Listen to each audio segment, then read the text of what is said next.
ಗುಲಾಬ್ ಜಾಮೂನ್ ಸಾಫ್ಟಾಗಿ ಜ್ಯೂಸಿಯಾಗಿದ್ದರೆ ಎಷ್ಟು ಸಖತ್ತಾಗಿರತ್ತಲ್ವಾ. 1 ಕಪ್ ಹಾಲಿನ ಪುಡಿ ಇದ್ದರೆ ಸಾಕು, ಇದೇ ರೀತಿ ಸಾಫ್ಟ್ ಆ್ಯಂಡ್ ಜ್ಯೂಸಿಯಾಗಿರುವಂಥ ಜಾಮೂನ್ ನೀವು ಮಾಡ್ಕೊಳ್ಬೋದು. ಬನ್ನಿ ಹೇಗೆ ಮಾಡೋದು ಅಂತ ತಿಳಿಸ್ಕೊಡ್ತೀನಿ. ಹಾಯ್, ನೀವು ನೋಡ್ತಾ ಇದ್ದೀರಾ ಶಾನ್ ಕನ್ನಡ ಚಾನಲ್. ವಿಡಿಯೋ ಇಷ್ಟ ಆದರೆ ಪ್ಲೀಸ್ ಲೈಕ್ ಮಾಡಿ, ಹಾಗೆ ಫ್ರೆಂಡ್ಸ್ ಮತ್ತು ಫ್ಯಾಮಿಲಿಯವ್ರ ಜೊತೆಲಿ ಶೇರ್ ಮಾಡಿ. ಮೊದಲಿಗೆ ನಾನಿಲ್ಲಿ 2 ಕಪ್ ಹಾಲಿನ ಪುಡಿನ ತೊಗೊಂಡಿದ್ದೀನಿ.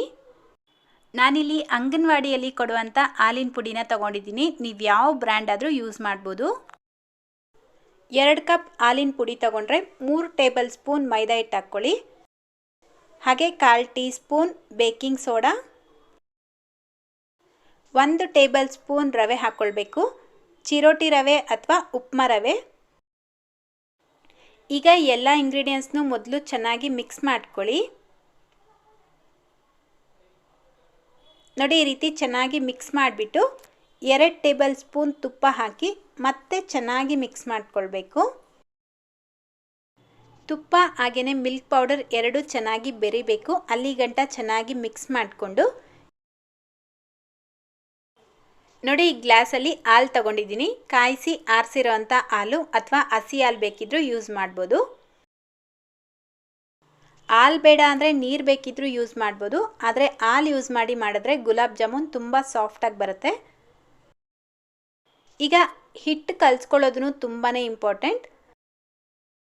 ಸ್ವಲ್ಪ ಹಾಲು ಹಾಕ್ಕೊಂಡು ಸ್ಮೂತಾಗಿ ಕಲಿಸ್ಕೊಳ್ಬೇಕು. ಅಂದರೆ ತುಂಬ ಪ್ರೆಷರ್ ಕೊಟ್ಟು ಕಲಿಸ್ಬಾರ್ದು. ಈ ಚಪಾತಿ ಪೂರಿ ಹಿಟ್ಟೆಲ್ಲ ಯಾವ ರೀತಿ ಕಲಿಸ್ಕೊಳ್ತೀರಾ ನೋಡಿ, ಆ ರೀತಿ ಕಲಿಸ್ಬಾರ್ದು. ನೋಡಿ, ನಾನು ಯಾವ ರೀತಿ ಸ್ಮೂತಾಗಿ ಕಲಿಸ್ಕೊಳ್ತಾ ಇದ್ದೀನಿ ಅದೇ ರೀತಿ ಕಲಿಸ್ಕೊಳ್ಬೇಕು. ಜಾಸ್ತಿ ಪ್ರೆಷರ್ನ ಕೊಡಬಾರ್ದು. ಹಾಗೆ ತುಂಬ ಸಾಫ್ಟಾಗಿ ಕಲಿಸ್ಕೊಳ್ಬೇಕು. ತುಂಬ ಗಟ್ಟಿಯಾಗಿ ಕಲಿಸ್ಕೊಂಡ್ರೆ ನೀವು ಉಂಡೆ ಕಟ್ಟಬೇಕಾದ್ರೇ ಅದು ಕ್ರ್ಯಾಕ್ ಬಿಟ್ಕೊಳ್ಳುತ್ತೆ. ಅದನ್ನೇ ನೀವು ಎಣ್ಣೆಲಿ ಹಾಕಿ ಮತ್ತೆ ಫ್ರೈ ಮಾಡಬೇಕಾದ್ರೆ ಇನ್ನೂ ಜಾಸ್ತಿ ಕ್ರ್ಯಾಕ್ ಬಿಟ್ಕೊಳ್ಳುತ್ತೆ.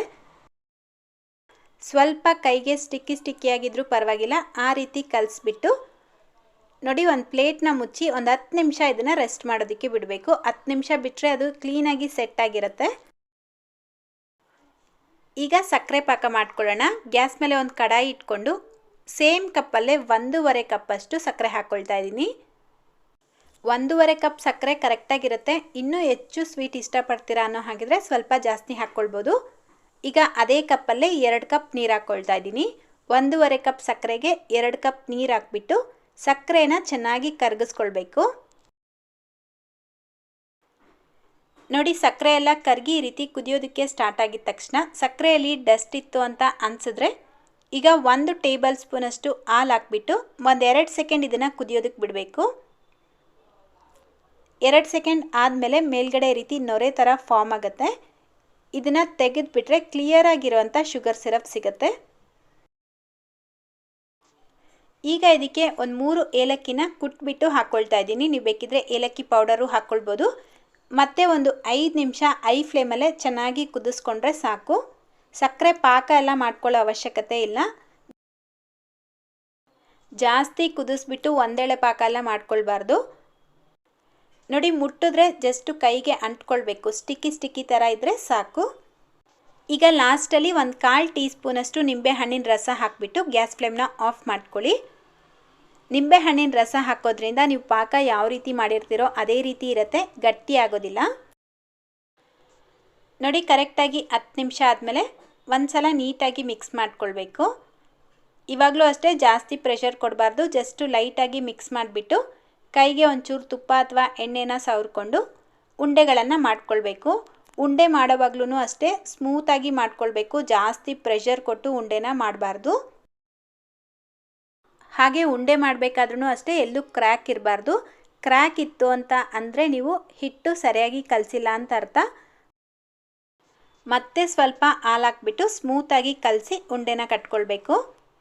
ಹಾಗೆ ಯಾವ ಶೇಪಲ್ಲಿ ಬೇಕೋ ಆ ಶೇಪಲ್ಲಿ ಮಾಡ್ಕೊಳ್ಳಿ. ಕೆಲವರು ಸಿಲಿಂಡರ್ ಶೇಪಲ್ಲೂ ಮಾಡ್ತಾರೆ, ಆ ರೀತಿ ಬೇಕಿದ್ರೂ ಮಾಡ್ಕೊಳ್ಬೋದು. ಇದೇ ರೀತಿ ಸ್ವಲ್ಪನೂ ಕ್ರ್ಯಾಕ್ ಇಲ್ಲದೆ ಇರೋ ಥರ ಎಲ್ಲ ಉಂಡೆಗಳನ್ನು ಮಾಡಿಟ್ಕೊಳ್ಳಿ.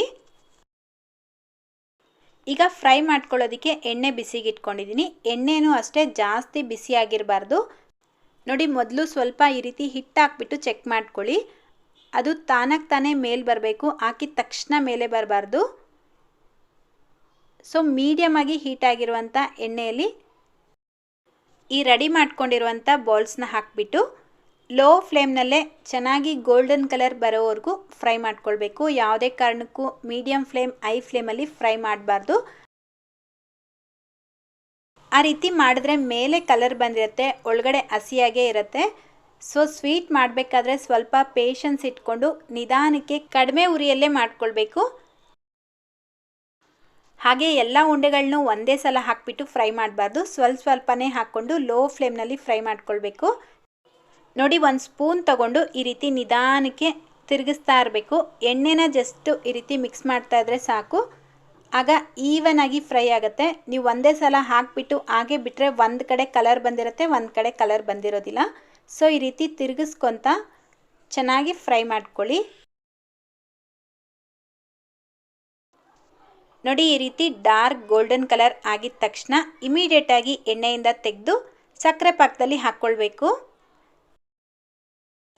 ಹಾಗೆ ಒಂದು ನೆನಪಲ್ಲಿ ಇಟ್ಕೊಳ್ಳಿ, ಇದು ಹಾಕಬೇಕಾದ್ರೆ ಸಕ್ಕರೆ ಪಾಕ ಬಿಸಿ ಇರಬೇಕು, ಜಾಸ್ತಿ ಬಿಸಿ ಅಲ್ಲ, ಕೈಗೆ ಮುಟ್ಟೋ ಅಷ್ಟು ಬಿಸಿ ಇರಬೇಕು. ಸಕ್ಕರೆ ಪಾಕ ಬಿಸಿ ಇಲ್ಲ ಅಂದರೆ ಜಾಮೂನು ಸರಿಯಾಗಿ ರಸನ ಹೀರ್ಕೊಳ್ಳೋದಿಲ್ಲ.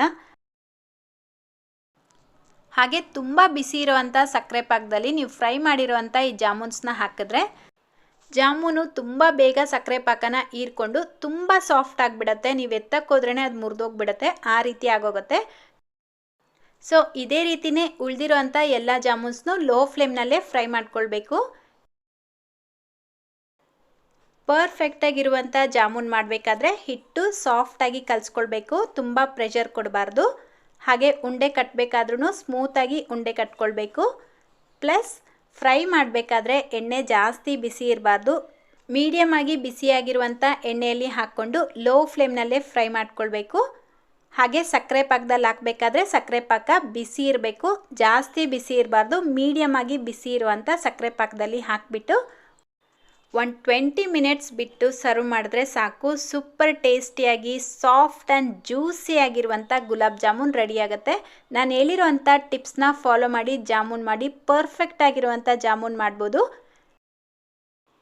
ನೋಡಿ, ನೋಡಿದ್ರೇ ತಿನ್ನಬೇಕು ಅನ್ನಿಸ್ತಿದೆ ಅಲ್ವಾ, ಅಷ್ಟು ಸಾಫ್ಟ್ ಆ್ಯಂಡ್ ಜ್ಯೂಸಿಯಾಗಿದೆ. ಹಾಗೆ ಇನ್ಸ್ಟೆಂಟ್ ಗುಲಾಬ್ ಜಾಮೂನ್ ಯಾವ ರೀತಿ ಮಾಡೋದು ಅಂತ ಆಲ್ರೆಡಿ ವಿಡಿಯೋ ಹಾಕಿದ್ದೀನಿ, ನೀವು ಬೇಕಿದ್ದರೆ ಅದನ್ನು ಚೆಕ್ ಮಾಡ್ಕೊಳ್ಳಿ, ಡಿಸ್ಕ್ರಿಪ್ಷನಲ್ಲಿ ಲಿಂಕ್ ಹಾಕಿರ್ತೀನಿ. ಸೊ ಇದೇ ರೀತಿ ಗುಲಾಬ್ ಜಾಮೂನ್ನ ನೀವು ಮನೇಲಿ ಟ್ರೈ ಮಾಡಿದ್ಮೇಲೆ ಹೇಗೆ ಬಂತು ಅಂತ ಪ್ಲೀಸ್ ಕಾಮೆಂಟ್ ಮಾಡೋದನ್ನು ಮರಿಬೇಡಿ.